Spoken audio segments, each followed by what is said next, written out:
Assalamualaikum warahmatullahi wabarakatuh. Alhamdulillahirrahmanirrahim. Yang terhormat kepada Yanif dan Umi Ida selaku pengasuh Superkam Mauriba Hanifida. Yang terhormat juga kepada kepala sekolah saya, dewan guru saya, wali kelas saya, kemudian kakak kelas, adik kelas, dan juga teman-teman saya yang saya cintai dan saya hormati. Tidak lupa kepada keluarga saya yang berada di rumah, semoga saya selalu diberikan umur yang panjang dan limpahkan rezekinya. Perkenalkan, nama saya Fadila Sinta Salsabila, saya kelas 8 MTS Al-Quran Mauriba Hanifida akan presentasikan tentang pelajaran bahasa Indonesia yang menjelaskan tentang seni. Sebelumnya bagaimana kalian pada siang hari ini? Alhamdulillah luar biasa bersemangat dan syaitan. Lanjut. Jadi yang di sini yang pertama ini adalah tentang pementasan drama. Pementasan drama yang perlu diperhatikan adalah pelafalan yang menekankan kejelasan lafal atau ucapan dalam dialog tersebut. Kemudian intonasi. Yang kedua adalah intonasi. Intonasi ini berkaitan dengan nada dialog yang membedakan nada dialog tanya, kemudian seruan, perintah, dan juga permohonan. Kemudian di sini yang ketiga adalah mimik yang berkaitan dengan ekspresi muka yang menampakkan karakter.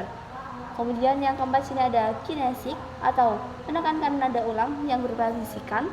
Kemudian yang kelima adalah penghayatan yang meliputi kedalaman makna terhadap isi dialog.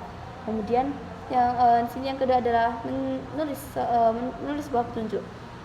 Nah, menulis petunjuk itu melakukan sesuatu secara urut dan tulisan itu tuliskan petunjuk secara rinci.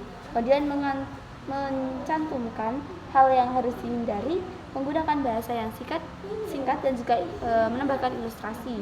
Kemudian yang ketiga, di sini ada baca cepat 250 kata dalam per menit. Nah, kecepatan baca itu diukur dengan rumus yang jumlah kata itu dibagi dengan waktu membacanya. Kemudian kemampuan baca itu dapat dilatih dengan teknik. Yang pertama itu baca tidak menggerakkan bibir dan juga tidak bersuara. Yang kedua itu menghindari regresi atau pembacaan yang berulang-ulang. Dan yang ketiga di sini adalah memperluas jangkauan mata terhadap teks tersebut. Dan yang keempat ini adalah berarti secara tekun. Nah, jadi kesimpulannya di sini yang pertama ini adalah pementasan drama.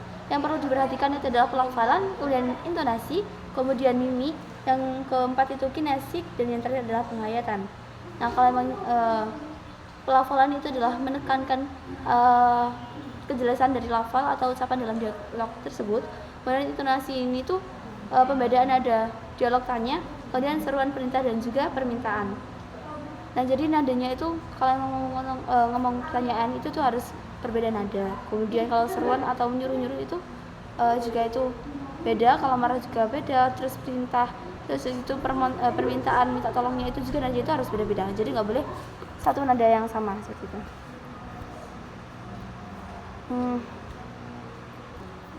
Nah, selanjutnya di sini yang ketiga itu adalah mimik berkaitan dengan ekspresi muka yang menampakkan karakter.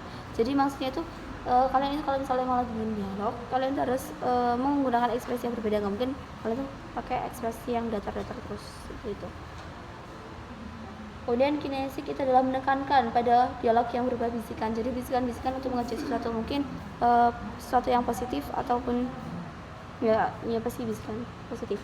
Terus yang terakhir adalah penghayatan, itu meliputi kedalaman makna terhadap isi dialog tersebut. Lanjut di sini tuh baca cepat 250 kata dalam per menit, sama kayak yang di Hanifida nih. Itu adalah kecepatan baca yang diukur dengan rumus jumlah kata itu dibagi dengan waktu kalian membacanya. Kemudian cara baca cepat itu ada 4, yaitu baca yang pertama itu nggak boleh menggerakkan bibir dan juga nggak boleh bersuara kalau membaca. Terus yang kedua itu adalah menghindari regresi atau mengulangi bacaan tersebut. Jadi kalau misalnya aku tuh tadi udah baca sampai sini, apa ya isinya tadi, akhirnya baca ulang, itu nggak boleh. Terus selanjutnya itu memperluas jangkauan mata terhadap teks. Jadi kita harus memperluas atau memfokuskan mata itu ke dalam teks tersebut. Kemudian terakhir adalah berarti secara tekun. Jadi sekian dari presentasi saya, kurang lebihnya mohon maaf. Wassalamualaikum warahmatullahi wabarakatuh.